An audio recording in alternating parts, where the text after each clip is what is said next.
All right, so welcome everybody to the class on calculating after repair value. As you saw in some of the information sent out in preparation for this class, getting the after repair value correct is critical to your success as a wholesaler. So what I want to make sure of is that you understand why that is. And it's described somewhat in the sales page that you may have seen when you signed up. I want to cover that again here very quickly, just to make sure everybody's got a good, clear understanding of that. As a fix and flipper, or as a landlord, as a buyer of wholesale properties, what we're looking for is properties from wholesalers that we can do a little bit of our due diligence on, dig into it even deeper, decide if we're going to buy it or not. But when we're doing that, we get lots of, for example, I get literally dozens of our wholesale opportunities sent to my desk every week. Most of them, because I've seen who's sending it to me and because they've sent them to me before with exorbitant values on them, much higher than what any reasonable flipper trying to make some money would use, I just ignore most of those wholesale opportunities that are sent to me, because I've looked at a few of them that they sent, and they just don't, the numbers just don't make sense. There's not any money left on the table for a flipper or a landlord to make any money on. You don't want to put yourself into that situation. So you want to make sure that when you're calculating your after repair values, you're doing it basically in the same manner that a fix and flipper, which is going to be your primary purchaser, is going to do it. Because if your numbers match theirs, or at least are pretty close, you got a better chance of then spending the time to go through the full due diligence to check one out to see if it's worth buying or not. So a smart flipper, a smart wholesale buyer will always do their own comps, their own calculation of after repair value, even though they're looking at the one you've done. But if that comes in dramatically different than what they're used to, they're not going to take the time to go through all of that due diligence effort if the one that they've done themselves doesn't at least come close to the one you've done. They're never going to match exactly. There's going to be some variations, because this calculation of after repair value is as much art as it is science, as you'll see as we'll go through this. So you want to make sure that you get the calculation of ARV correct. Otherwise, when you're presenting your offers out to the buying public, they're not going to take the time to go through it and look at it to do their further due diligence. So with that said, let's go ahead and get into this presentation on how to calculate it. The purpose you want to look at of calculating an after repair value is pretty straightforward. It's pretty obvious. It's basically to establish a price that is acceptable to an interested buyer. That's the whole reason we do the after repair value. We can't guess at it. We got to come up with something that sets a price that an interested buyer would be willing to pay. And the other thing is, when the flippers are doing this, they're wanting to ensure that they can realize an expected rate of return.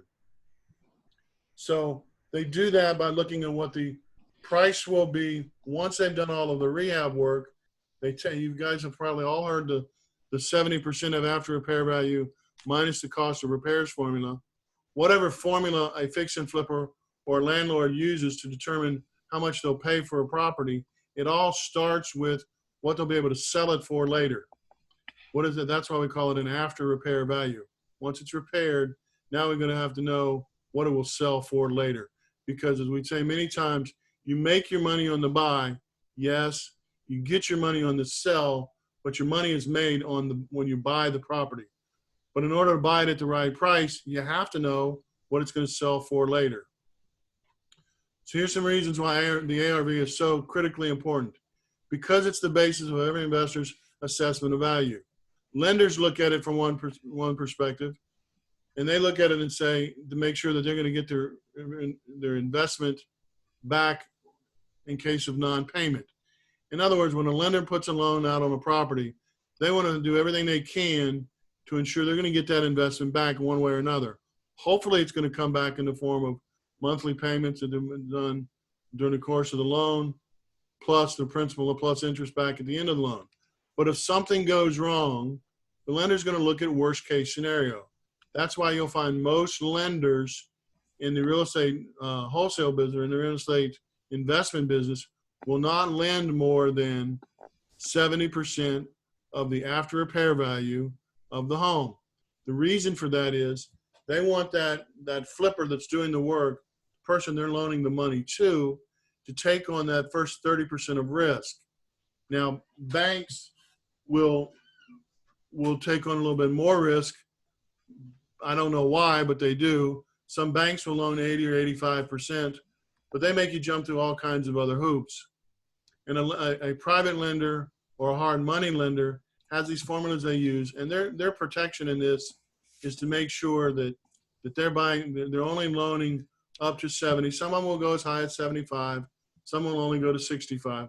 Every lender is different, but by and large, most lenders will only loan 70% of the after repair value, because they want to make sure that if something goes wrong in the project, the market takes a tumble, repairs come in too high, whatever happens, that lender's trying to make sure that he gets his investment money back. And the way he can do that is, if he only loans 70%, then if something did go wrong and he has to foreclose on the property, he knows he can resell it for that much or more and still make at least his investment back. For fix and flippers or rehabbers, I quite often refer to them as just flippers. Sometimes I interchange those terms. They're trying to determine the resale value once the repairs are complete, like I said before. They've got to know what this house is going to sell for later before they can determine how much to pay for it now. So the typical formula flippers use is 70% of that after repair value again, minus the cost of repairs, is typically their maximum allowable offer. You'll find this formula pretty ubiquitous throughout the industry. The other reason they look at after repair value is it helps them to determine the quality level of the repairs to be made. In my business, we look at three things. We look at tier 1, tier 2, and tier 3. High-end houses, expensive houses, those over 250 or 300,000 might get what we call a tier 1 repair level. In other words, I'm going to put granite and stainless steel in the kitchen. I'm going to put tile in the bathrooms. I'm going to put in $4 or $5 a foot into the flooring instead of $1 or $2 a foot that I might in a different house. So the tier 2 then would be what you put in your average median priced house. I'm hearing somebody's not muted. Let me go ahead and mute that again.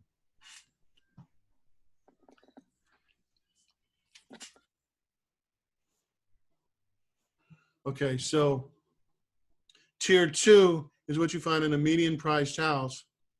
And that's where you might put, standard Formica countertops and your standard builder's grade cabinets, builder's grade quality fixtures, rather than your high-end fixtures that you would in a more expensive house.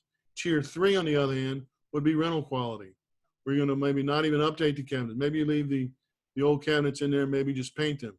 Maybe you don't update the countertops at all. Maybe you don't update flooring. If it's in livable shape, then you leave it that way, because there's a likelihood that you're going to have to update it later when the tenants move out.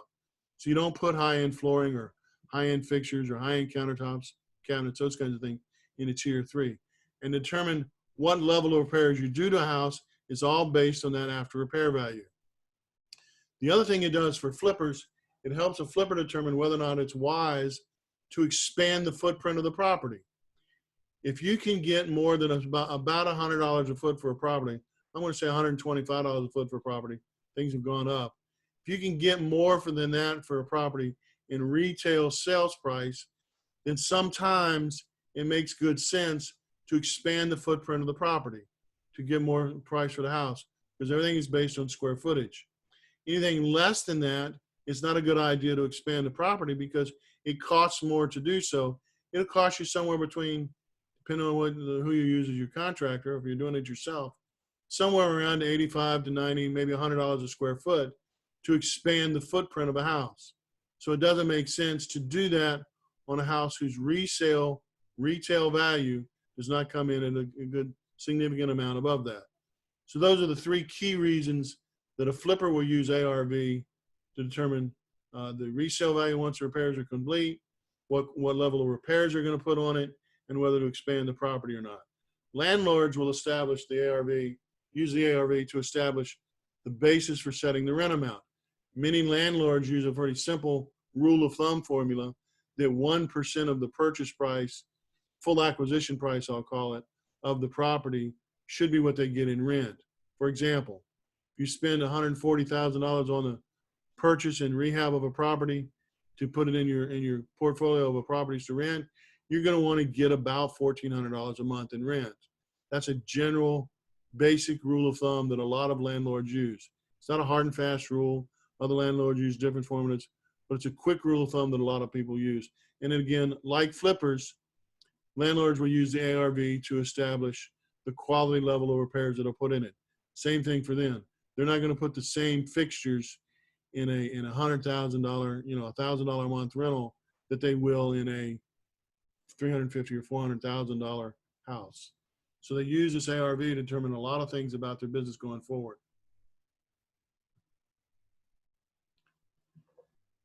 ARV is also a good basis for wholesalers because that's going to establish the price that your buyers should be willing to pay you for the property. And they're obviously not going to pay you the full ARV. You're going to use that same formula we talked about before as a wholesaler. You'll take that 70% of the after repair value. See, again, we're starting with after repair value, minus the cost of repairs that you think ought to be done to that house, minus your wholesale fee is what you can afford to pay for the house. I see many times wholesalers are doing things where they forget to subtract out their wholesale fee. It's pretty obvious sometimes when this happens because their price, well, maybe they got the ARV right and they subtracted out the cost of the repairs. They calculated the 70% and that's the price they bought the house for. So that's the flipper's maximum allowable offer. Well, they realize this after they've got it under contract with the seller. And they say, well, I've got to mark it up a little bit so I can make a little bit of money. And that's a death nail to the process because you remember that formula I talked about is the flipper's maximum allowable offer. If you don't subtract below that, there's no profit left in there for the wholesaler for them to make money. It also, in my mind, the ARV kind of helps establish a reasonable amount to charge for your assignment fee. Personally, I think the average assignment fee should be on a house in the median price range, 100, 150,000, should be about $5,000. Okay. Now, if you're doing a $500,000 house, yeah, you can ask for $10,000 or $20,000 assignment fee, but it doesn't seem reasonable, especially in this market where prices are as high as they are anyway, for a wholesaler to ask for $20,000 on a house that's going to sell for $100,000 after repair value. It's just too much to take out. If you try to take too big a slice out of the pie, there's nothing left for the flipper to make any money on. Therefore, he's going to pass your deal and go on to the next one. It also helps determine the price that you can offer to your sellers. So once you know what you can afford to pay it for, you're going to know, what the after repair value is. You will know then what your flippers are going to be willing to pay based on that formula that it's ubiquitous, almost everybody uses. And also by getting it right, it simply establishes your competence and credibility. Because like I said before, wholesale buyers, once they get on all these wholesalers lists, get lots of deals presented to them on a very regular basis. So I get sometimes multiples per day. And I just don't have time to go through and look at every one of them, especially if it's somebody that I've looked at 2 or 3 or 4 of their deals before and they were wrong on their pricing. It takes a lot of my time or any flipper's time to go through and do their full due diligence on a property if you know that your starting point is probably wrong based on what you've looked at before. So by getting the ARV right, that shows how competent you are in this business, which quite honestly is going to set you apart from the crowd. It's going to establish some credibility for you because people are going to know that you're being honest about it. You know what you're doing. You know how to calculate things. You're not going to get it exactly right and match everybody's price because, like I said, this process is as much art as it is science. So there will be some deviation. But if you do, we'll show you one in a little while that we did where the wholesaler told me the price of the property, the ARV of the property should have been nearly $200,000. But when I pull up the comps, it only comes in at like 135 or 140. That's too big a spread for me to spend the time to go through for any further due diligence. And by the time that wholesaler sends me 2, 3, 4 of those like that, I'm not going to bother to take the time to go through all of that due diligence to look at it any further. And I just bypass on theirs and move on to the next one. So now what I want to do is take a brief high-level overview of what this calculation looks like. Bottom line is what you're trying to do is find recently sold nearby houses similar to the subject property that you're comparing against. Let me break that down a little bit and then we'll get into it in some detail. Recently sold. You're looking for properties that have been sold, not under contract, not expired, not withdrawn, not active on the market today, but sold prices. And you want to find those that are recently sold, those preferably that have been sold within the last 6 months. Okay, so once you find it, and nearby, you want to find them, the nearby houses, we like to say, are within a half mile of the subject property. So if you can find houses that were sold within a half mile of the subject property within the last 6 months, and that were actually sold, completed sales, again, not under contract, not pending, nothing like that. You want to get the sold properties, and I'll explain why that when we get into this in a little more detail. But you're looking for recently sold nearby. Then what you do is you determine what the price of those sold houses was. What was the sold price of those houses? There's some adjustments you make to that. We'll talk about what those adjustments are, but you're looking for what the actual sold price was. What did it close for? Then you're going to determine an average of those prices. Let's say you found 6 houses that all had a particular sold price. You're going to determine an average of those prices, and you're going to apply that average to the subject property. We'll get into much more detail of that as we go along, and we'll actually show you some examples. So again, as I said before, you're looking for sold houses only, not the ones that are currently for sale. Those that are currently listed as active, you look at those as competition when you actually get ready to sell the house, just to see where you are competition-wise, okay, and adjust your price a minor bit based on what else is on the market currently. But when you're getting ready to calculate your after repair value before you've even bought it, you're not comparing against actives. You're looking strictly at ones that completed sales, not expired or withdrawn. Those will throw you off. That'll confuse you. You don't do those. And the ones that some people like to throw in the mix that I think they shouldn't is the ones that are pending, under contract, no show, or under contract to show. Those can also be a little bit deceptive. Sometimes we'll use those as additional data points, but I like to limit it to strictly those that are completed sales. The reason is that sale may not complete for any number of reasons, okay? It could be that the buyer's due diligence resulted in some remorse. They looked at some things after they made their initial offer, put it under contract, and realized during their due diligence period, they really don't want to buy that house for whatever reason. Maybe an inspector went in there and found a bunch of problems. They decided they didn't want to pay that, take on those kind of problems. The seller didn't want to fix those things. So lots of reasons of buyer's remorse during that due diligence period, they may back out. If you use that as part of your comps, that's one that's probably overpriced because of those things. The appraisal may keep a property from not completing the sale. If the appraisal doesn't come in as high as what the buyer and seller agreed to, the buyer may decide, oops, I made a mistake. I shouldn't be paying this high. The appraisal is not this high. The bank's not going to loan enough money. I can't buy this house, and they may be back out of it. There's also issues of clear title. That clear title work gets done during that period between it's under contract and when it closes. If anything comes up where it's not a clear title on that property may not close. And again, that property may have been overpriced based on all of the work that may have to be done to clear that title up. The other thing is you don't really know what the final price is. If you're looking in the MLS system, you're not going to know what that final price is. Even though it was listed for sale at $149,000, for example, it may or may not have sold for that price. You don't know what that final price is. In this market, that price may have come in below the $149,000, or it may actually come in above it. So that can adjust your comps quite a bit as well. So until you know what that final price is, you don't want to rely on that in your comps.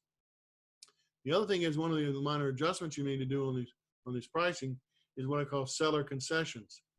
If the seller decides to sell a house for $149,000, but he's going to pay $5,000 or $6,000 of the buyer's closing costs, he didn't really sell it for $149,000. He sold it for $144,000 maybe, because he's paying some what I call seller concessions. And I'll show you where to find that in the comps as you're doing this on the MLS. So until you know all of these things about a house, You only want to use sold houses in your comps for all of these reasons. You want to use recent sales only, and the more recent, the better. The more likely you are to find an exact price that this house will sell for if you're looking for ones that sold very recently. We like to use sold properties within the last 6 months. Of course, if I got enough that sold within the last 3 months, and I've got enough of those comps, I'll use that and expand out as I have to. Because the further out you go, the more potential of being off on your after repair value calculation based on how far out you go. So the more recent, the better. You want to get as recent a sale as you possibly can. When you're looking at nearby, again, the closer the better. If you had 4 houses on the same street that all sold in the last couple of weeks, you'd be able to predict with pretty high accuracy what the price of this house is going to sell for. Okay? If it's in the same neighborhood or subdivision, that's great, because those are all going to be very similar houses. And if you can find enough comps within the same neighborhood or even the same subdivision, that's a great set of comps to use. Beyond that, we like to stay within a half mile of the subject property. Okay? Half mile is a pretty, I mean, again, if you can find it within a quarter mile, that's even better. But if you have to go out a half mile, that's certainly acceptable. There are some reasons why you may go beyond that. We'll talk about those when we get to deviating from the rules in just a little bit. So here we are on when to deviate from those rules. If you don't have enough comps, in other words, if you don't find a minimum of 3 good, nearby, recently sold houses, then you might have to expand your criteria a little bit to find those 3 comps that you're looking for. However, any deviation to that rule and those rules of half mile, 6 months, those kinds of things, any deviation from these things increases the risk that your ARV will not be as accurate as it should be. So keep that in mind if you're ever considering going outside of these criteria. I don't recommend that the new investors go beyond these criteria. If you don't find enough comps within these criteria, you don't find at least 3, my recommendation many times is not to buy that property until you get some more experience. So anytime you expand more than a half mile, you're increasing risk. Anytime you expand on the square footage, we like to look at the square footage of similar houses to be within about 20% of the subject property. You go expanding beyond that, even though you're doing things based on price per foot, you can vary your after repair value quite dramatically, because sometimes in many neighborhoods, the larger the house, the less you'll get per square foot. In most neighborhoods, that's going to be true. So you need to stay within about 20% of your subject property to get your best comps. Using comps that are too old, in other words, much older than your subject property, can tend to decrease the perceived value of the property. And thereby also as well, houses that are too new can falsely increase the perceived value of the property. So you want to make sure that your age range that you're using on the house is pretty close to the subject property. For example, if you're comparing against a house that's built in 1980, you probably only want to compare houses between 1950 or 60 up to about 2000. Okay, you want to again stay within about 20% of the age of the house as well. Differing styles can have effect on the after repair value as well. When I say differing styles, I mean, you know, a Tudor versus a bungalow versus a brick ranch versus a 2-story. Those differing styles will have some effect on the after repair value of the house, because let's just say that the closer you are in comparison to your subject property, the more accurate your after repair value is going to be, because you're trying to find buyers that are looking for the same property that have bought a house that is of as close to the style, size, square footage of all those things of the house that you're trying to sell later. The closer they are in comparison, the more accurate your after repair value can be. So where do you find all of this data? Okay. Well, one place you could find it, of course, is courthouse records. Every county in the state records the sale of every real estate transaction. But looking through those records can be very time consuming and very inconvenient. You can look through it online sometimes, Sometimes you actually have to go down to the courthouse to find it. But once you do find it, you're not going to find any pictures of the property. Therefore, you're going to have no indication of what the condition or quality of this house was. You may not have any indication of what the style of the house was. You'll have some information about the size, but very little else. You'll also have no information about seller concession info. It's only going to show what the sale price was. It's not going to show you whether or not that seller gave up seller concessions to pay for additional repairs or pay for the closing costs. None of that seller concession info will be on the courthouse records. There is a system out there called Courthouse Retrieval System. It's an excellent system. It's known as CRS Data.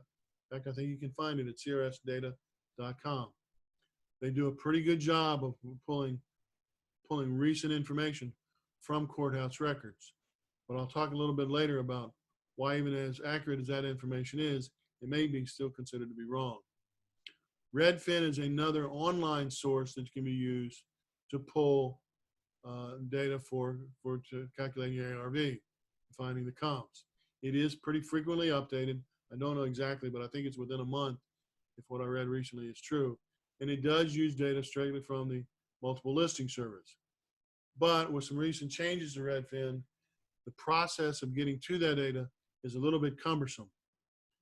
They had an easier way of doing it until recently, but the recent changes to Redfin make the process of finding the data on the similar houses, again, criteria we're looking for, recently sold nearby similar houses.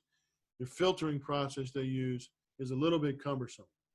So what we like to do is recommend the multiple listing service, which is what all the realtors use. And here's why. The multiple listing service is going to include most of your retail sales. There are some sales that are done naturally off the MLS system. If a realtor's involved in the process, it's going to be included in the MLS. If they're not, if it's a private transaction, it may not be on the MLS, and you'll miss those. That's okay, and I'll explain in a minute. It'll include price notes. You'll see in a minute, you'll see notes on the comp listings from the MLS, the notes about the price. You'll see things about whether or not the seller had to give up closing costs or pay for additional repairs or those kinds of things. You'll see some notes there about seller concessions. You'll also see some comments that the realtors made about the condition of the property. Is it a fixer-upper? Is it move-in ready? Is it elaborate fixtures, elaborate upgrades? All of that information will be in the realtor notes if it's a decent realtor doing their job. You get information about days on market. Now, days on market is not the only data point you want to look at when you're considering whether to buy one, but it's a pretty telling stat to look at to tell you how quickly comps like yours are selling for. If all of your comps are sold within the last 15 days, that's a pretty good indication that the house similar to it, which is what you're trying to calculate the after repair value for, would sell in pretty similar time frame. Okay, so days on market is a good key factor to look at as well, and you won't find that anywhere else except in the MLS system. The MLS, the multiple listing service, is used by all realtors. They have to use it. It's required for them to use it, and therefore it's used by most retail buyers. Most of your retail buyers are going to go to a realtor to find the house they want to buy. Not everybody. Of course, us investors don't always use realtors to buy our properties.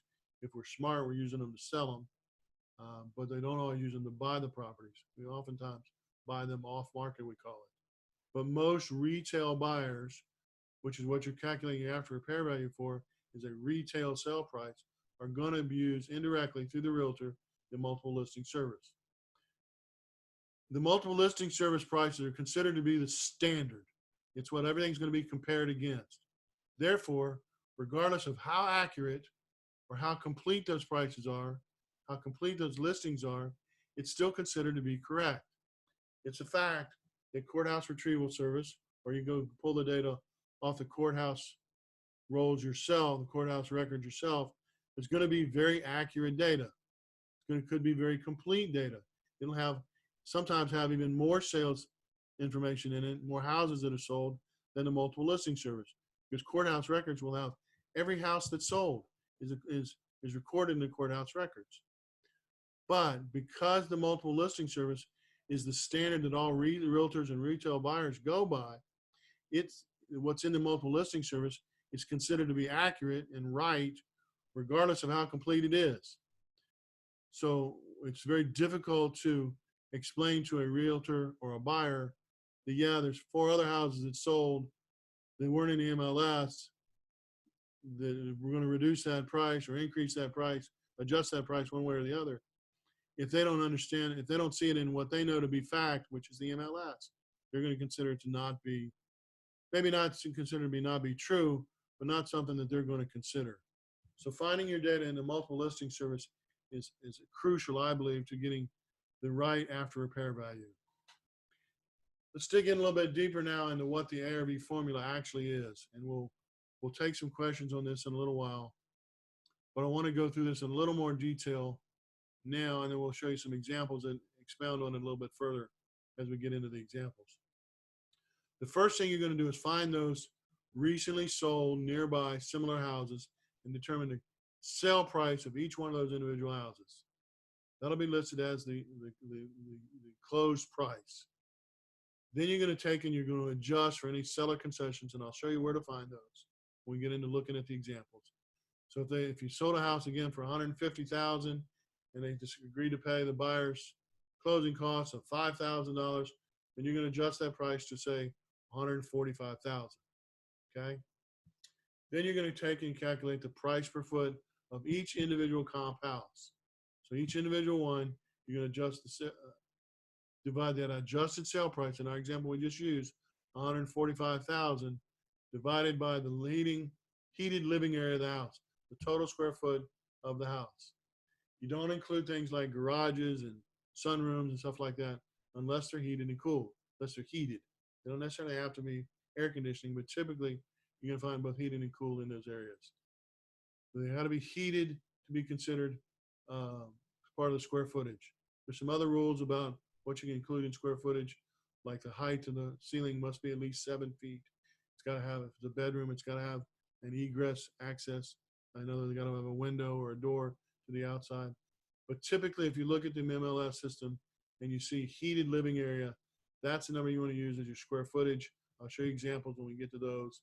You divide that into the sale price, and that gives you the price per foot of each of your individual comps. Now you're going to take the sum of all of those individual price per foot for each one of the comps and come to the total of that and divide that by the total number of comps that you're working with. Let's say you had 6 houses, they range from 140 to 175. You add all of those up, you divide by 6, you get the obvious average price per foot. Basic 6th grade algebra stuff that we all hated when we were in school and may hate still, I don't know. Then you're going to calculate the after repair value of the subject property, and you do that by taking that calculated average price per foot that you just came up with a minute ago and multiply that by the total heated square footage of your subject property. And now you have your after repair value of the subject property that you're trying to get the price out. We're going to go into a couple of case studies. Before I do that, though, Angela, do you have any questions come in that we need to answer at this time? Okay, so let's move right on into looking at some case studies. Let me pause the recording for a minute and switch over to my other screen, and we'll look at these case studies.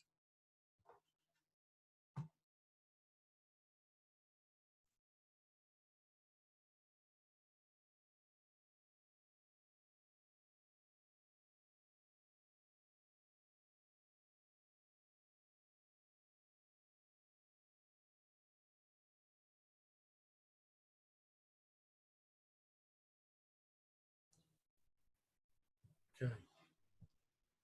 So here is the MLS, and let me tell you that personally, I don't often do the comps myself anymore. I rely on my realtor to do it.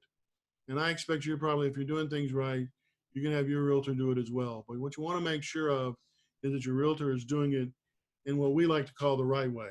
Because if they're not, they can be done in all kinds of crazy ways. So in fact, I've had people tell me, had realtors go to look at a house one time that we thought was, a median price house, somewhere in the 100, 150,000 price range, but we didn't know exactly.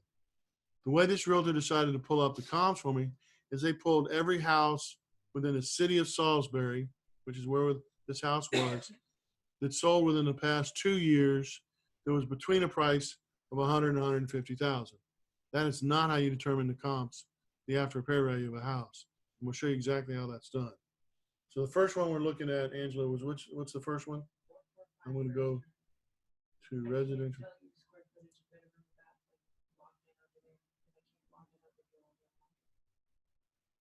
What does it say up here? Okay, hold on just a second. We're trying to get our case studies ready, so hold on just a minute. What I'm going to do now is turn the control over to Angela, which is my realtor. She happens to be my daughter as well. Some of you have met her already. And I'm going to let her show you how we do these comps. I'll be here as well, but I'm going to let her walk through the process that she uses. All right? So hold on just a second. Let's switch things over to her, and she'll take over.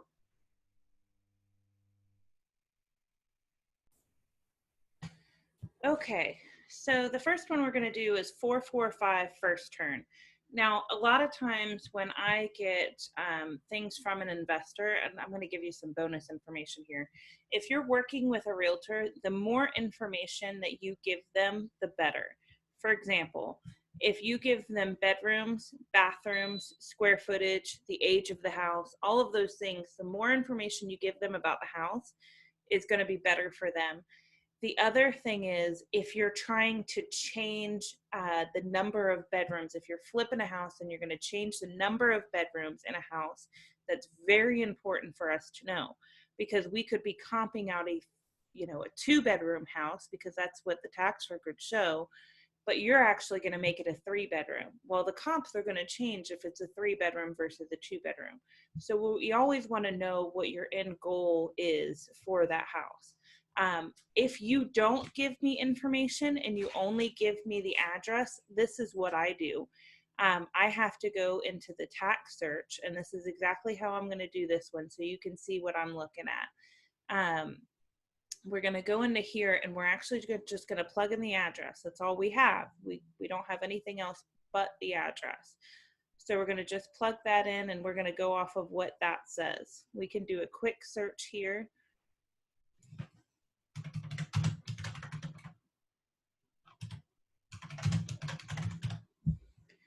And what we're pulling up is a 3-bedroom, 2-bath at 1450 square feet. They didn't even tell us if it was a ranch or a two-story house, so we're going to go off of this picture. Now, again, this picture may or may not be right. It depends on, what another realtor put in that listing last time. So the more information you give, the better. Let me jump in here real quick and add one more thing. I want to show you another screen that I'm going to send out to you later. What you see here on the screen now is what I call the ARV calculation organizer.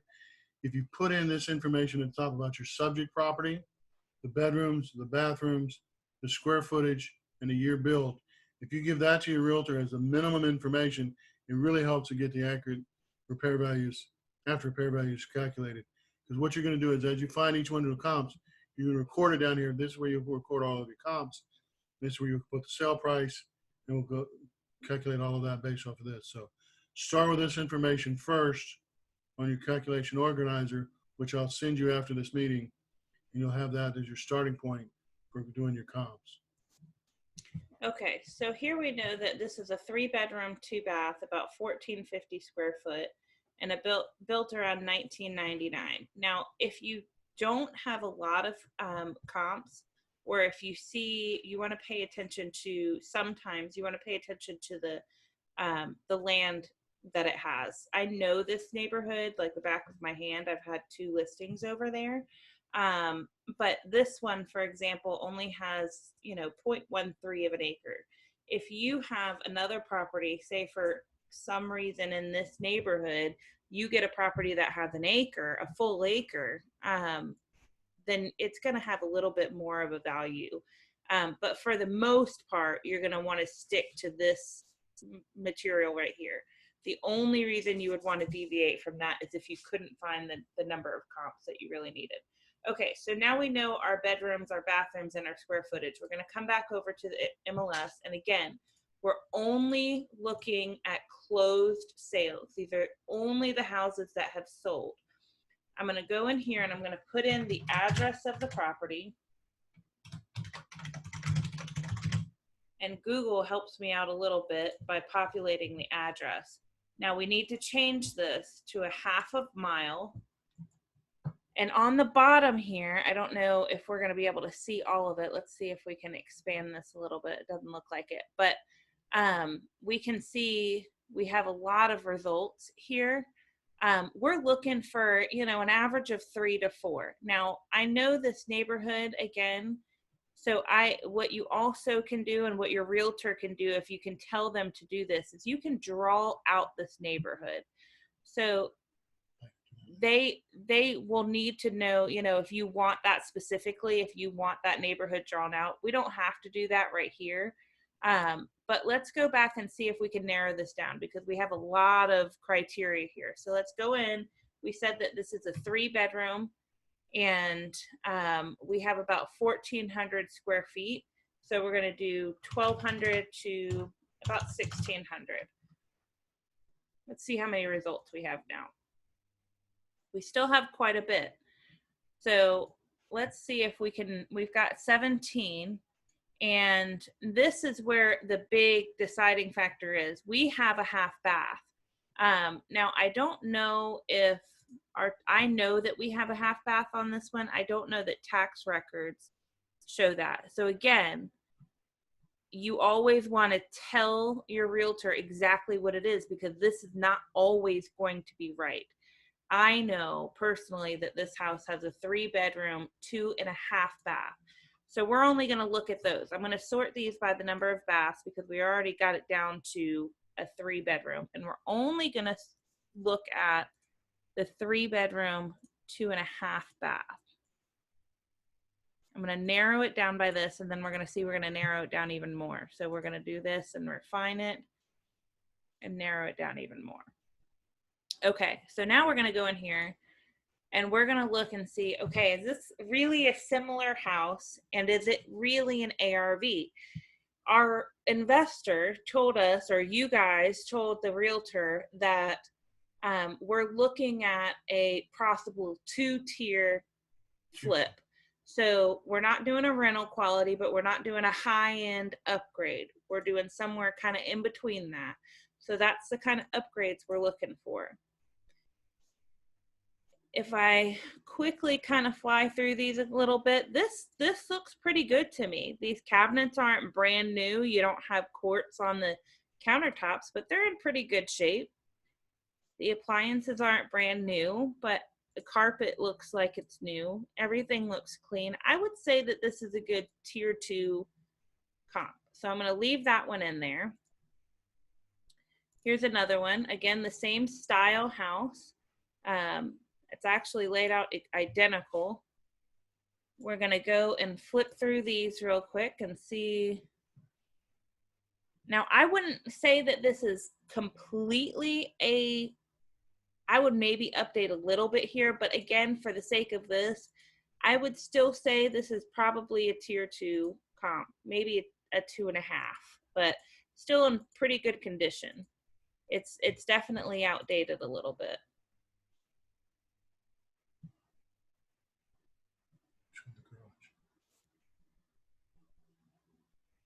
One of the things I want to point out on this one that sometimes makes a big difference is this one has a garage. You're looking for houses of similar style. So if it has a garage or not, if you've got a whole bunch of them to float through and you've got the opportunity, you got the advantage of being able to throw some more out, throw out the ones that don't have a garage because ours does have a garage. One of the little things that you can do to get it as similar to the house you're comparing against as possible. Now this one, I don't see a garage unless it's on the side, and I'm gonna say this one's not really a good comp. It looks like it's a lot more outdated than what we have. So this one, I'm gonna take a gut and say this is probably not a good comp for us. We have a lot here, so we can afford to throw out a couple and get really, this one does have a garage, again, same kind of floor plan. Sometimes Okay. you have to look past the furniture and the clutter to see the quality of the house itself. This is actually the house that we're comping, so we're going to skip this one and pretend that it wasn't there. Okay, here's another one, again, identical. But see, we've got some stained carpet. We've got some stickers on the wall. Yeah, this carpet is not good. The walls are not good. We can clearly see that this is not a good ARV comp. So again, we're going to throw this one out as well. Here's another one. Let's go through these a little bit quicker.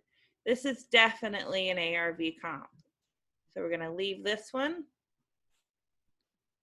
A lot of times, if I can get to the kitchen, I can know pretty quickly whether or not if it is or it isn't. This one's okay. I would still say it's a tier 2. We've got 2 more to look at. This one does not have a garage, so we're going to keep that in mind. It's okay as far as, you know, tier style, but again, it doesn't have a garage. So we're going to take this one out just for that mere fact. Here's another one that is similar. Got a little bit of updating that we can do here, but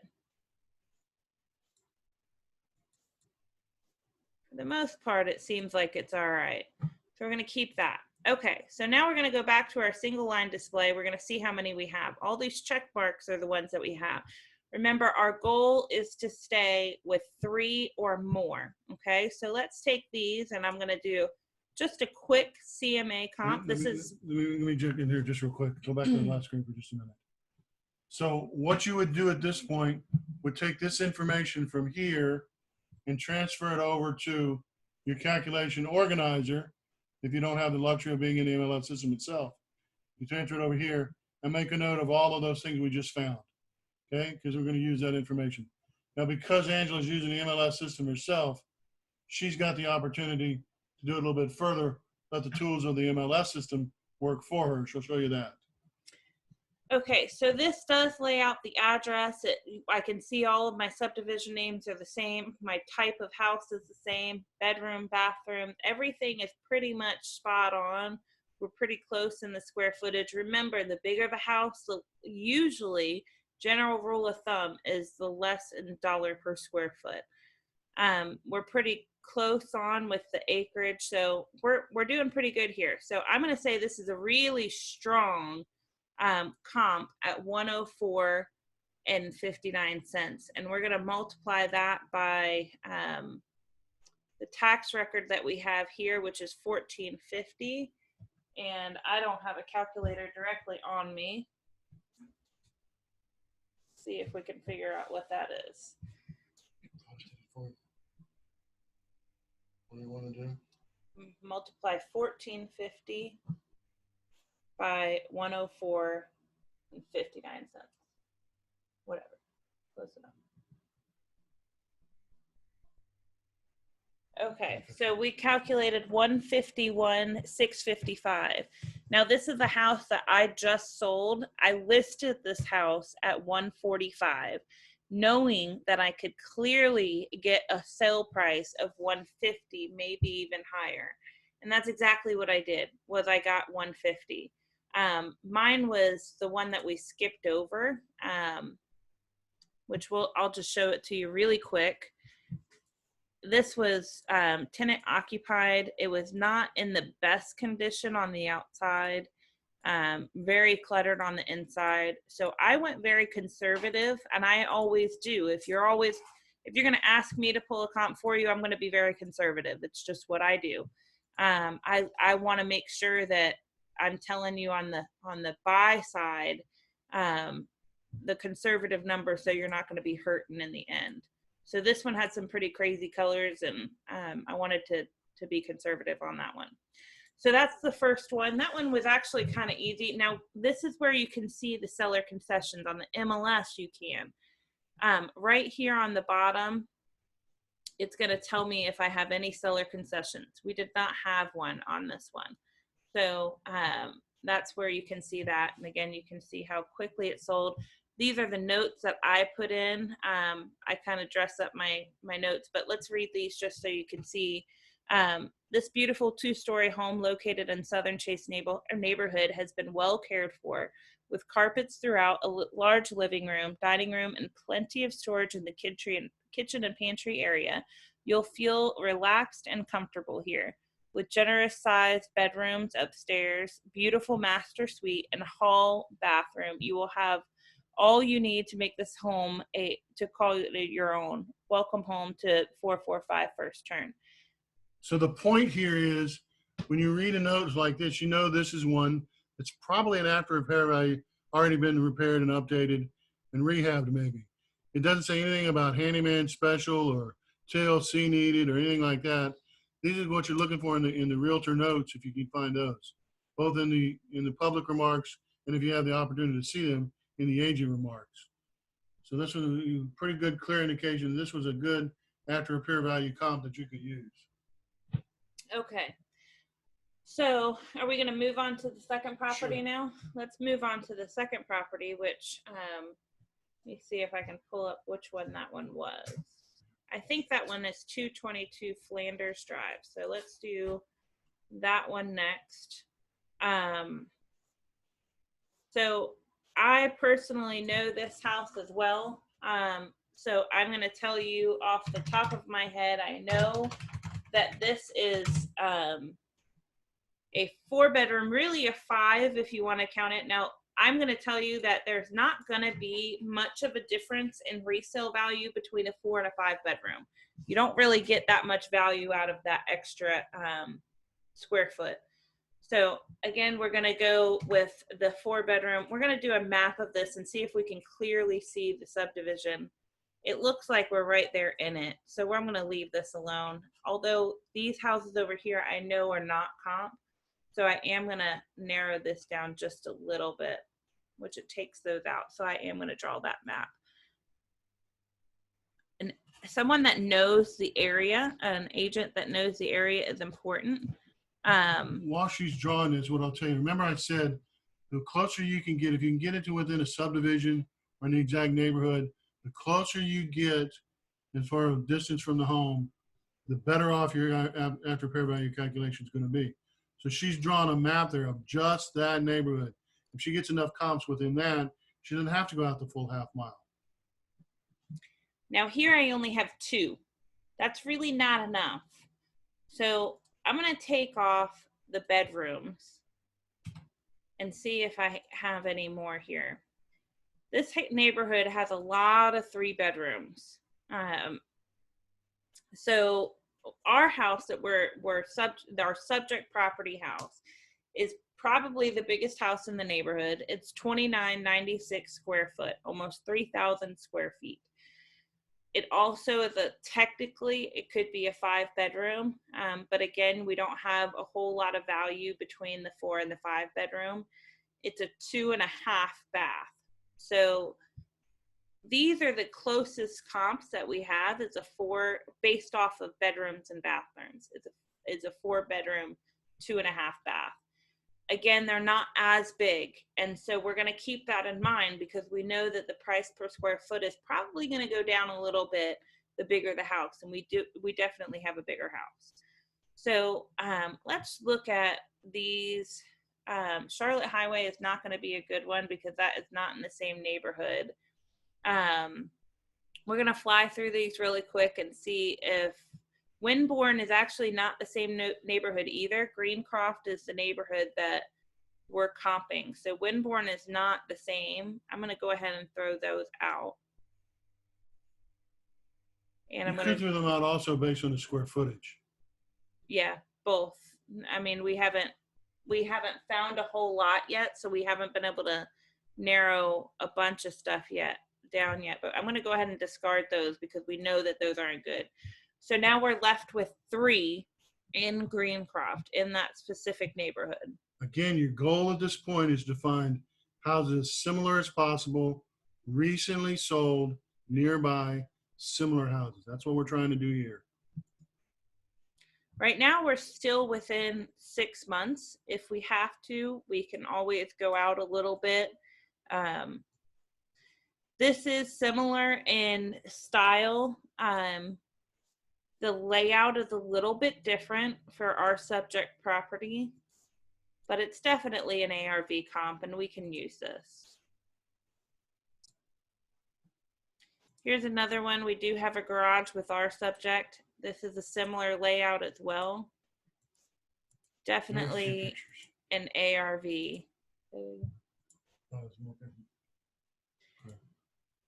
So we're going to include this one. Here's another one with a similar layout. Definitely looks like an ARV here.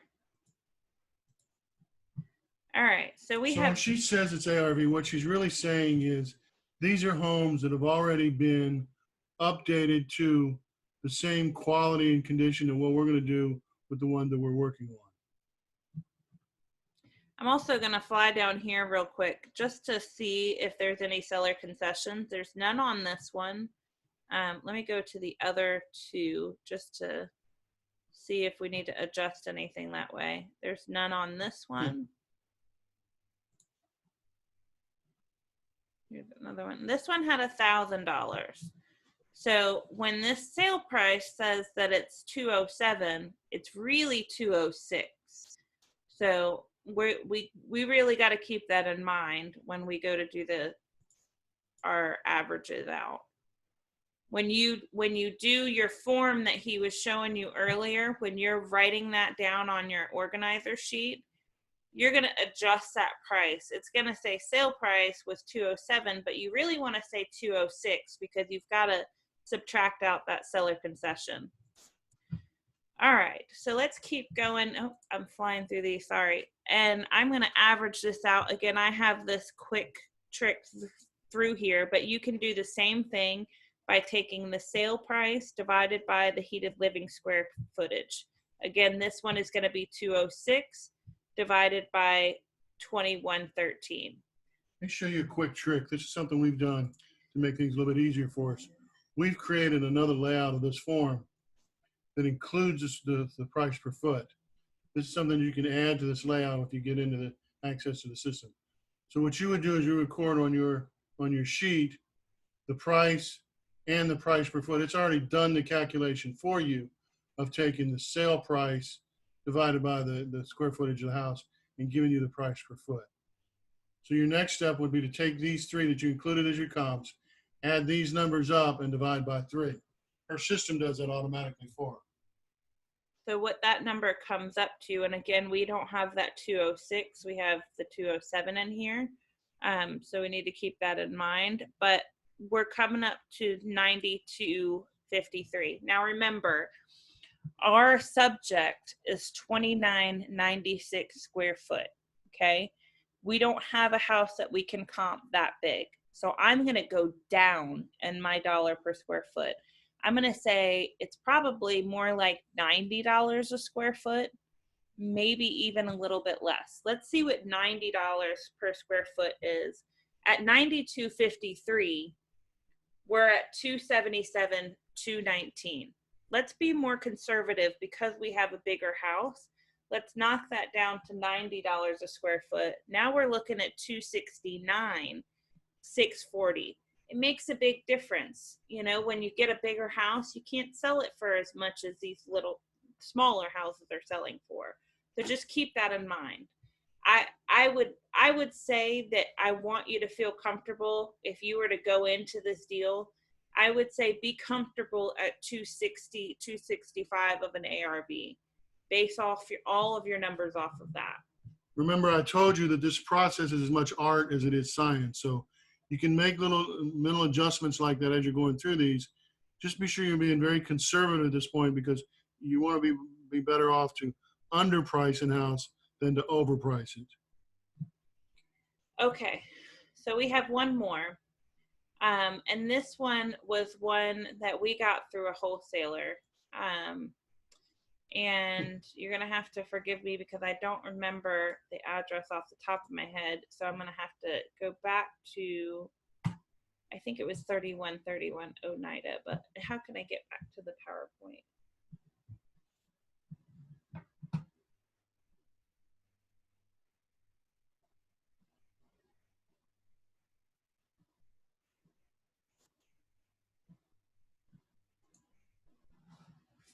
All right. So it's 3131 Oneida. So we're going to go back to our comps. All right.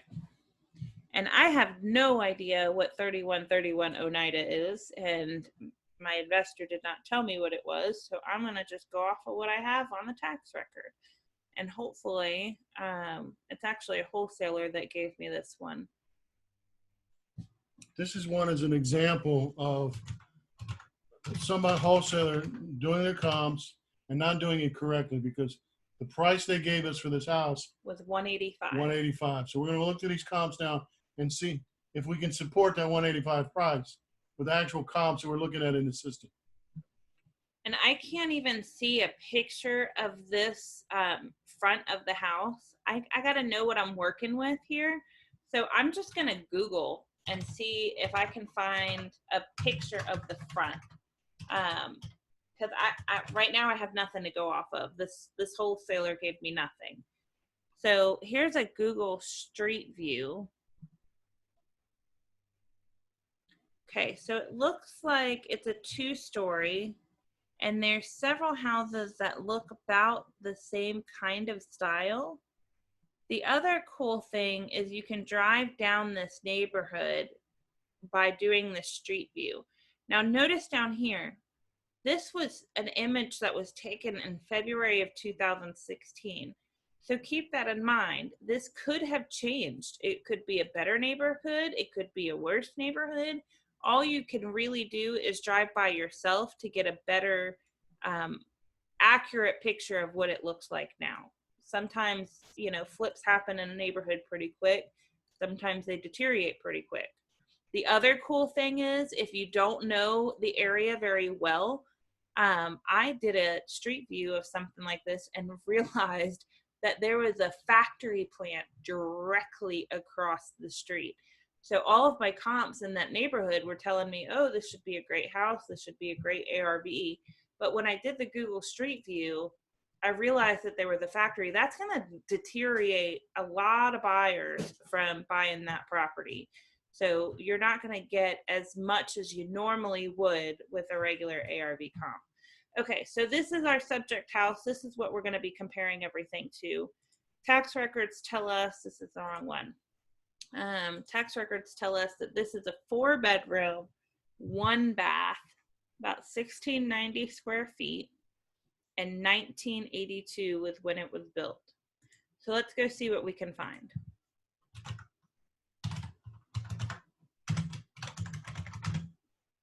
Again, Google helps me out with throwing that address in there. Again, we're just going to go with the closed properties. We're not looking at anything active or under contract. We want to go a half a mile out. Let's see if we can get to that 4-bedroom. All right. We only have one comp here. That's not nearly enough. Okay, so what do? We have to regroup. We're probably going to have to go out a little bit more. Let's try going out a mile and seeing what else we can find. Here we go. Here's a lot. Now let's see if they're even worth anything though. Look at this year built. These are all brand new builds. We can't comp ours against a brand new build. Even with an ARV, we can't comp it against brand new builds. So we're going to toss all of those out. And again, we're only left down with 2. So let's see what else we can do. Before I do anything, what I'm going to do here, our year built was 1980. So I'm going to do 1960 to about 2000. Yeah. Let's go out a year. You know, we're adding more and more risk the more we deviate from our original. So we're not at a half a mile anymore. We're at a mile. We're not at 6 months anymore. We're at a year. So let's see what else we can find. We're still at 2. Okay, so what probably happened on this one Where's the price on these? right here. What probably happened on this listing here, the reason the wholesaler was off on their ARV was they probably used one comp as their calculation to come up with the price. And one comp is not enough to get, remember your comps are an average of several. You want to get at least 3 to be accurate. I want to try something really quick just to see if I can find out where this girl is coming from with her comps. I'm going to take the bedrooms out and I'm going to just do about the same amount of square footage. So we have 1690. I'm going to put 1400 to 18. See what I have. We're already a mile out. We're already a year out. So hopefully we can find something here. All right. We found a little bit more now. We're still within the same amount of years. Let's quickly go through these. See, this is a ranch. This is a completely different style house than what we have. We have 11 to work with. Let's see if we can narrow it down to something a little bit more similar in style. If we need to go back and add some more in, we can think about that later. But again, here's one that's a similar style. Let's flip through it really quick. I could make this bigger for you guys too, so you can see it a little bit more. This is telling me it's a little bit outdated. It's got some, you know, I wouldn't say that this is a good ARV comp. It might be a tier 3 with some cleanup work. It's definitely not a tier 2 though.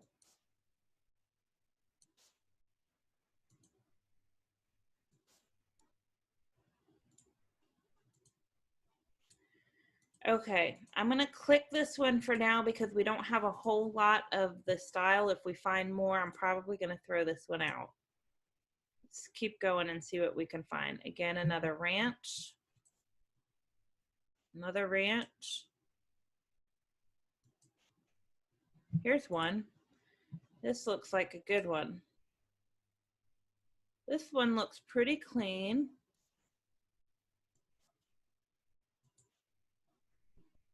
Cabinets are a little outdated. Appliances are definitely outdated. I think they might be older than my dad.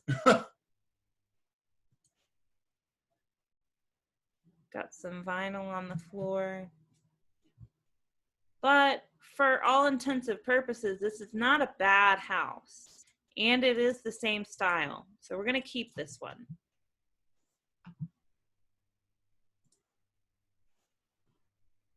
Again, another ranch. Here's another one. See what this one looks like on the inside. So again, you know, the process here is to go through and look at houses, and of all the ones that come up to match on the numbers, go through and find ones that have a similar quality, a similar look and feel to them. This is a really good one. This is going to be a really good one to get a good square footage number on. I'm going to pay closer attention to this one because I know that this is the style, an upgrade style that we're going to put in ours.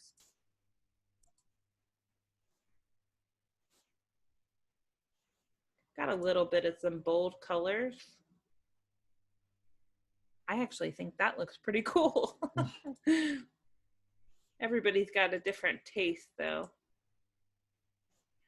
Okay, so this is a good one. We're going to keep this, and I'm going to make a mental note that 5137 Poplar Springs is going to be closer to where I want to be square footage wise. I'm going to lean more towards that one.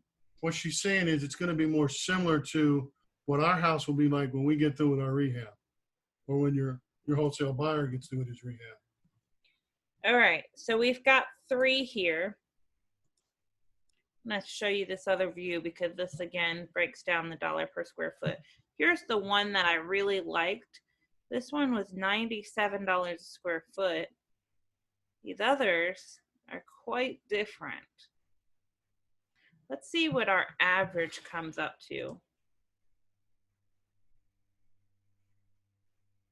When we do the math, again, you guys can do this manually as well. We're getting about $80 a square foot.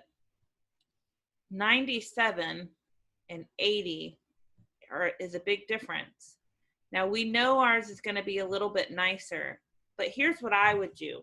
As your realtor, if I was doing this comp, I'm going to show you this document and I'm going to show you all the averages. I will also, not all of the agents know how to do this, but I can send you a link so that you can easily look at the pictures of the houses yourself. Again, we do have a 4-bedroom. These other ones are 2 bedrooms. We know that our upgrade style is going to be similar to this one. So I am going to lean more towards this, but I'm going to tell them that there's a lot of risk in this one. I mean, I would probably say $90 to $95 a square foot, but with a lot of risk. And this is the kind of information that when you advertise your property wholesale, that you want to include this information in what you're telling your buyers. Because again, you want to build a credibility with your buyers. You want your buyers to know that what you're giving them is good, accurate, honest information. And by telling them all of the information you can, you're going to build that credibility even stronger. Okay. Let's take a pause for just a minute and check the chat box to see if we have any questions. Let's do this math really quick for this one, so we can stop this one. If we conservatively say $90 a square foot on this, just because there's a lot of risk involved. If we say $90 a square foot and our square footage is $1,690, what do we come up with? So how much? $1,690 Times $90 a square foot. We get to 152.1. 152.1, and our wholesaler said it was going to be 185 of an ARV. So again, what probably happened here is they didn't look at enough comps. They probably got a little lazy, looked at one comp and figured out that, okay, I've got one good one. Somebody else sold a house for that much, and somebody could probably sell this one for the same amount. And that's just not sufficient to get a good, accurate comp. Or they looked at and they compared different styles. They may have done different things. They didn't go through the same process that we do to make sure if you have no other comps to compare against, you can compare against a ranch when you've got a 2-story. But again, you're increasing risk and decreasing the accuracy of your ARV. So let's see what questions we have. No questions come through yet, so okay. What I want to do now is take a minute and pause for a minute. I'm going to open up the audio. If you've got comps that you want me to do for you to show you another example of one you're working on, we'll go through another example if you'd like. So I'm going to pause the recording for just a minute.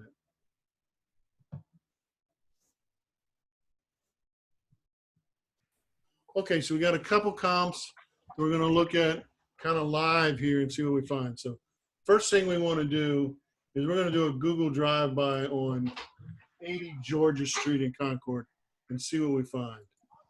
So I do a little bit differently.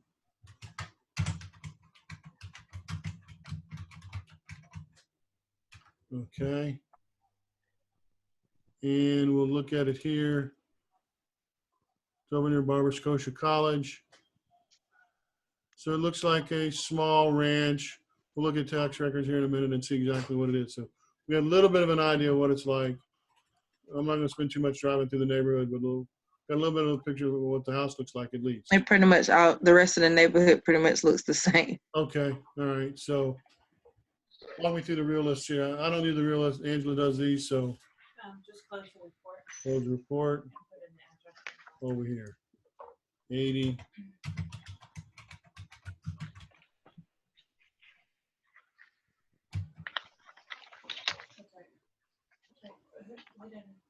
Hit it. Search.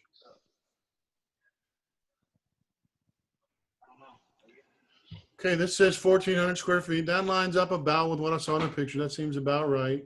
Built in 1946. That's probably about right. And it says it's a 3-bedroom, 2-bath. All of that pretty much lines up with what we saw in the picture. So we'll go with that. So we'll go back over to our quick CMA again. And I'm going to get rid of, close that one, go to this one, and we will start a new search. We're going to go a half mile from. You're not right. You need to go to. Whoops. Half mile of 80 Georgia Street. I will. Okay, and again, we're only looking for solds. None of this under contract stuff, no actives, just the solds. We'll start with 6 months. We'll start with a half mile and see how many we get. We found 14 matches. So let's see what those are. We'll go straight to results and see what they look like. We know ours is about 1,400 square feet. And it was a 3-bedroom, 2-bath. Most of these are 2-bedroom. So first thing I'm going to do is I'm going to go back to my criteria. Well, before I do that, I'm going to look at square footage. And I'll go back and change bedrooms to 3. I'll leave baths alone for now. And I'm going to leave that and see how many we find this way.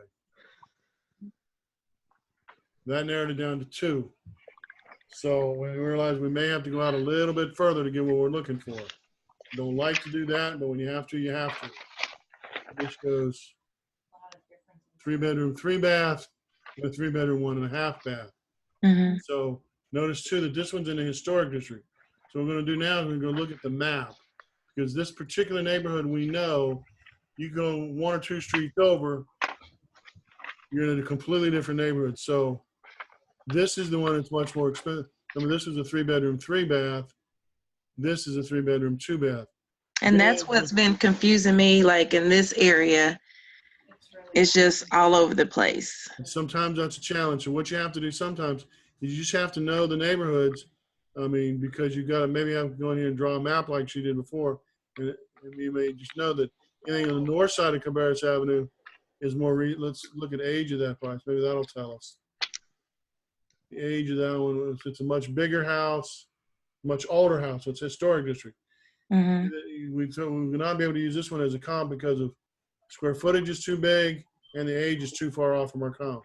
So in this case, we really only got 1 comp. So what I'm going to have to do at this point is I'm going to have to change my criteria and go out further. But again, I'm adding risk. What would you do, Angela? She said she wouldn't do that. I would take out the bedrooms and go narrow it down by heated square footage. All right, go back to a half mile. Take out the bedroom.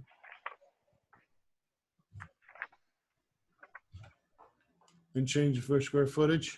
Yeah, to the 20%. Heated living area.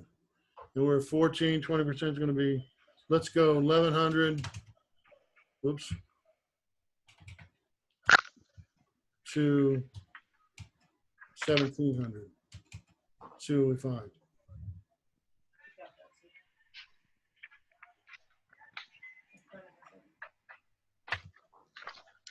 All right, let's see what we get now.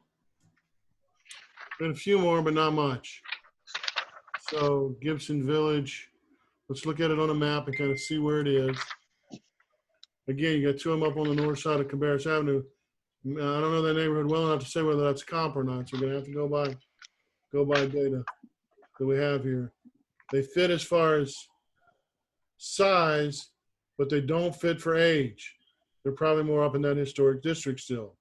Mm-hmm. So what this tells me, Maria, is that there's not, for me, if I'm the flipper on this, I'm probably going to pass on this deal strictly because if there aren't enough similar houses selling in that area, people aren't buying this kind of house in that area. So unless it's go ahead. Would you do it kind of like a buy and hold in that case? Well, you could. That's something you can consider. Rent it out. That's a consideration. So then you'd have to use a completely different formula for how you determine value. I'll go through that formula pretty quickly, but you're going to have to do it something other than comparables. And that's what we call a economic value. Economic value is used quite often in commercial properties. The way that works is you determine the net operating income of the property and divide that into a capitalization rate. Let me break that down. You start with your gross rents. Let's say your gross rent is $700 a month. Mm-hmm. Okay, I'm gonna pull up a calculator over here so we can do this on screen. Okay, if your gross rent is $700 a month, multiply that times 12 months, get an annual gross rent of $8,400. Now, to get to net operating expense, a net operating income, you have to subtract out your operating expenses. We don't have good records of what those are, so I use a rule of thumb. Some people will tell you use 50%, you take off our expenses. Some will say 30%. I use a 40% expense ratio. So automatically, right off the bat, I subtract off the gross rents 40% for operating expenses. That takes into consideration things like taxes, insurance, capital improvements, vacancies, repairs, and maintenance. Those are Okay. expenses you know you got to pay. So your net operating income is going to be 60%, according to my formula, of your gross rent. Well, that means my net operating income then is, I'm going to call it $5,000 for round numbers. So then what a lot of investors do is they look at what they call a capitalization rate. It's a form of return on investment. So if you take your net operating income and divide it by your cap rate, and a good average cap rate that a lot of investors look for is somewhere in the 10 to 12% range. So let's say 11% in this case. So I'm going to divide it by 11%.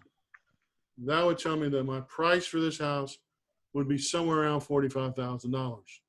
Okay, if my capitalization rate was 11%. Now, some investors will go with a better cap rate than that. Some will go with less. If somebody wanted to only get 9% cap rate, then you can pay $55,000 for that property. If somebody wants to get 12%, divide that by 12%, you can only pay $41,666. See how that formula works? All right. That formula works best on commercial properties, but sometimes all you have to deal with is rents to deal with. Sometimes that's a formula you can use. It's one data point. Another way to do this is to take, do you have any idea what this house would rent for? Right now, just from what's online, which, like I said, I don't have a lot of information. Looks like she just put it under like a property management company, but she's out of the state, and she's at the point where she wants to sell it. But from what I see, looks like they're renting it for $950. Really? Yeah. Okay. Wow. The $950. Let's do some work here. If it's selling for $950, that's the rent times 12. Okay, that's 11.4. Take off the 40% expense ratio. In other words, multiply by 60%. That's 68.40. If somebody was going to get a 10% cap rate, let's say, then your price there would be about 68.4. Okay, that's one way of calculating value when you have no other things to go off of. Okay. It's a data point. It's not hard and fast. And when you're pitching this to your wholesale buyers, you want to let them know the way you came up with this. Another way to do this is that some investors will use. They'll take that $950 a month, okay, and they'll subtract out their debt service. Let's say that the mortgage payment on this property is $500 a month. Let's say, let me do this different. Our 60% there would be, so our net operating income is $570. So once we pay off all our expenses, we got $570 a month left. Okay. But if let's say our mortgage payment is $500 a month, you subtract that out. Now you've got what's left is your monthly cash flow. Too many times I hear people calculating cash flow as rent amount minus mortgage amount. That's your cash flow. That doesn't work. If you ignore those expenses, you'll end up losing your shirt. So you got to take the expenses out and your mortgage payment, what we call debt service, okay? Because the debt service, the mortgage amount is not included in those operating expenses. Remember, operating expenses is vacancies, repairs and maintenance, capital improvements, taxes, insurance, and property management. Those are the kinds of things that are an operating expense. And mortgage amount, debt service is not in operating expense. So what I like to look for as an average, if I take my rent minus my expenses minus my debt service, I try to get an average of $100 per unit. That's a pretty good cash flow. Now there's two things you're looking at when you're looking at investment properties as an investor, as a landlord investor. There's two ways you make money on those. One is cash flow. We just talked about how to do that. The other is appreciation over time. If I'm getting a very large, if I'm in an area that I fully expect to be growing in value quite rapidly over time, it's going to appreciate in value pretty rapidly, then I may forego some cash flow in favor of generating some wealth over the long term. Okay. If you're in an area that's not going to be appreciating in value, then you're going to want to make sure you're getting cash flow. You're going to get a little bit of both. Typically, you're going to get more of one than you do the other. It's very rare that you see one property generate both increase in equity, increase in wealth, while at the same time it gives you good cash flow. Typically, your lower end properties in the rural areas will give you better cash flow, but no appreciation. The more urban properties in the higher ends are going to give you more appreciation, more wealth generation. Make sense? Okay. That makes sense. And Bob, Yes. while you're talking about this house, I think I've seen the inside of this house. You have? Yes. Okay. It's nice inside, Mm-hmm. but I think you have to walk through one of the bedrooms to get to the other one. Okay. So pay attention to that. Oh. Well, I'm going Monday to do a walkthrough. I think there's I think maybe we've seen this house. functional obsolescence. There may be, what she's describing there is what we call functional obsolescence. If you have to walk through a bedroom to get to another bedroom, the only access to that second bedroom is through the first bedroom, then you can't really effectively count that as a bedroom in your estimations, because it's considered functionally obsolescent.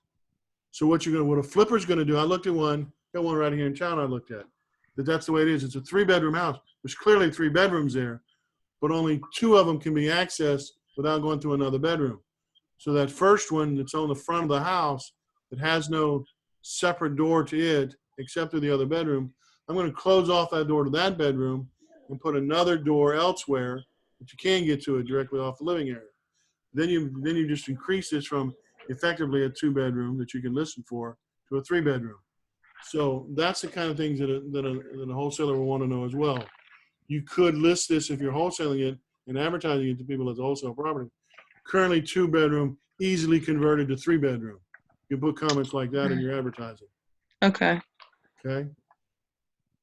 Cool. Thanks. Sure. Is this the one we looked at? I'm pretty sure it is because we got excited about it. What did she say? She's saying we're thinking this is one we may have looked at before. Let me go back to the Google Street View. No, that's not the one. You may have seen it. I don't think I have. Remember the one we had I think it's the lady that owns it. Was it a realtor? No, there's a property management company that's over it, and she's a realtor. But the lady who owns it, as far as I know, she's not. The lady who actually owns it. Can you turn it around a little bit? I think it's that red house. You think that's the actual? I think that one. Well, Marina, is this the subject property here, or is it another one? Yeah, the one that you have the pointer on. This is the tan one. Is that? Then it's not the same one I'm thinking of. Yeah. Well, we were thinking about was on a corner. Yeah. It was an old house, though. Can I talk on there for a second? Hey, Maria. Hey. I know this neighborhood really well. I do too. Have to be careful of with this neighborhood is one street you have like $30,000 properties, and on the next street you have $300,000 properties. I know, and that's what confuses me about this area. And I know this area really well too. But now that I'm on the other side, like looking at this is like just what research I've done on about this property before even going in. That's just what's been throwing me off, because of you have the historic areas, you have like you said, a street over. It's just like, well, it's the same number of bedrooms, baths, close to square footage, but that's what's been throwing me off. Yeah. That's the reason I recommend, if you want to get really accurate about your comps, Mm-hmm. you do what you call drive your comps. You actually drive by the comps and confirm that this house is similar to the subject house. Okay. Sometimes you just can't tell if you drive through the, I mean, even Google Streets like this doesn't always tell you. All right. Totally understandable. All right. Okay, let's take a look at Edgedale. I'm going to let Angela drive through Edgedale.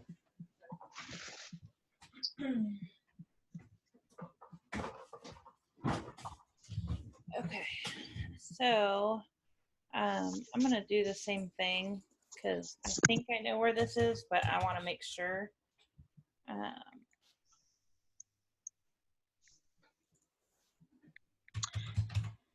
This one is coming up in historic district also. Don't we love those? Yep. I think that's what Dad calls the hysterical district because it makes you hysterical by the time you're done. Okay. Does this look about the property that we're looking for? Yes. Okay, so we've got a ranch. Looks like a pretty decent neighborhood. Mostly all brick ranches.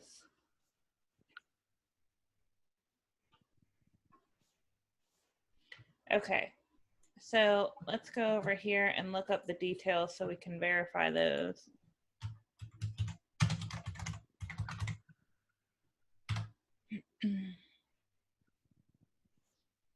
Let me get that right.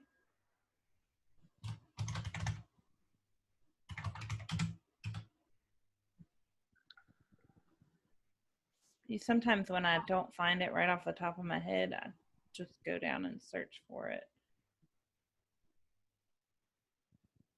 It was 1302, right? Mm-hmm.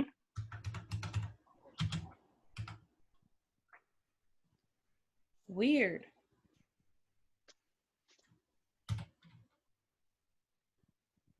Not coming up. No, and if I look at everything on Edgedale, Barbara, you got the address wrong again. 1301. 1301 maybe?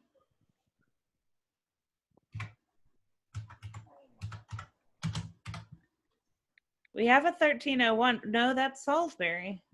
It is coming up. Salisbury. What? Hang on. Let me look at my book again.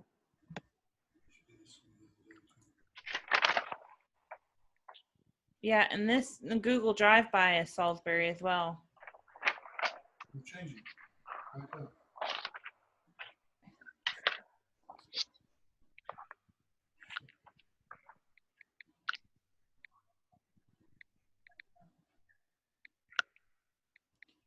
When I put in Concord, it gives me Salisbury. That's weird. Put a space between edge and down, maybe.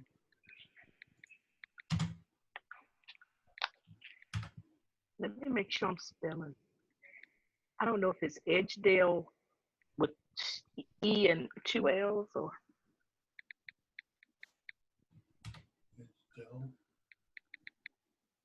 Right.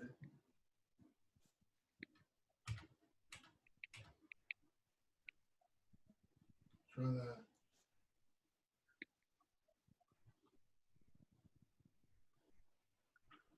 That's pulling up Nope, Salisbury it's near again. Concord. Nope. Okay. Maybe.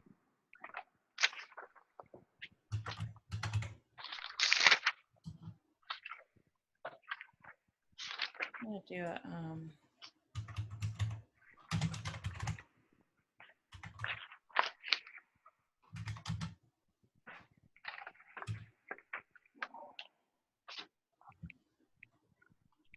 yeah, everything is pulling up Salisbury. It is pulling up Salisbury because I'm pulling it up on my phone and it's doing the same thing. I know it's Edgedale. Wait a minute. You know what? Try Edgewood. Edgewood. Barbara.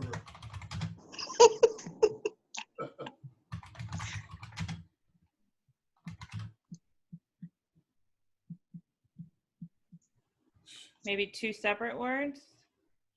No, it's together. Is it circle? Because one of them came up circle or Edgewood avenue. Avenue northeast. That's Avenue. right off of Church It's Street. avenue. That's close to. That it? You think? Let me look at the. Do you have a picture of the outside that you can confirm this is the? I don't know what you. That is confirmed. not it.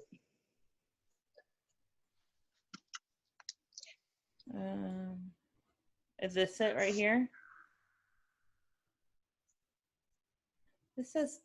No. No, hold on. It's a corner. The house is on the corner. Hang on, I'll get there. It's on the corner of Edgewood and where? Hang on.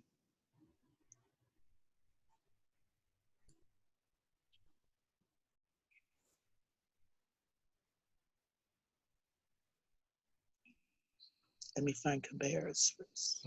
It's on the corner of Edgewood and Groton, I think. Grattan.